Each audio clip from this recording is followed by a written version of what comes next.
Hi guys, welcome back again to my channel, Sky's TV Vlog. So in this video guys, actually on vacation po tayo. So alright. So but aside from that, may stopover po tayo from Jeddah to Bangkok. So almost 19 hours guys. But aside from that, fortunately may kasama po tayo dito sa airport. Kaya sa mga bagong kababayan po natin, sa mga may stopover, alright. So napakaganda po na magtanong po tayo. Okay? Kailangan po mag-ask po tayo kasi baka sakali na may makasabay tayo, di ba? At least tanggal yung doubt natin. Tulad ko, before ako pumunta sa airport, sabi ko may ano ba ako, may kasama ba ako doon sa sa Bangkok kasi almost 19 hours guys. So ngayon guys, may kasama ako. Almost the same flight kami guys. Okay, please panoorin niyo to. Interview po natin. Okay, yung kasama ko si Jonel. Okay. Sir, saan ba yung stopover mo? Thailand din. Sa Thailand? 19 hours lang naman. so yan po guys, ang kasama ko 19 hours. So, meron pa yan guys. So ito. Sir, pakilala ka nga. Ilang oras ka bang mag-stay sa Bali ako si Kenneth.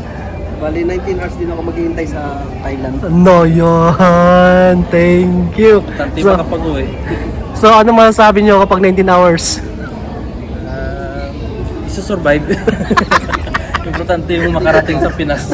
Safe and sound. So ayan guys okay, malinaw na po sa inyo guys. Okay, sa mga baguhan dyan, don't worry, dapat magtanong po tayo. Okay, mag-ask po tayo sa mga Pilipino kung saan ba yung flight nila. Okay, so at least kahit paano na makakatulong sa atin, which is na matanggal yung doubt at saka yung takot. Okay, at saka yung stress. So ayan.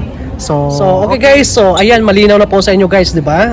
So dapat magtanong, as I said, magtanong sa mga baguhan dyan. Okay, kapag may stopover kayo anywhere, dapat magtanong. Okay, so para matanggal yung doubt po ninyo. Ayan, ito na yung kasama ko guys, wala na akong doubt. Wala na, solve na yung doubt ko. 19 hours kami doon sa Bangkok. Could you imagine guys, before ako nag-book, sabi ko, ang mahal naman ng ticket, tapos 19 hours yung stopover, ano kaya gagawin ko doon? So yun talaga yung doubt ko talaga guys. Pero ngayon, salamat sa Diyos, alhamdulillah, may kasama tayo. Okay, so ayan guys, yan lang talagang remind ko sa inyo, advice ko sa inyo, magtanong. Okay, exit man or vacation.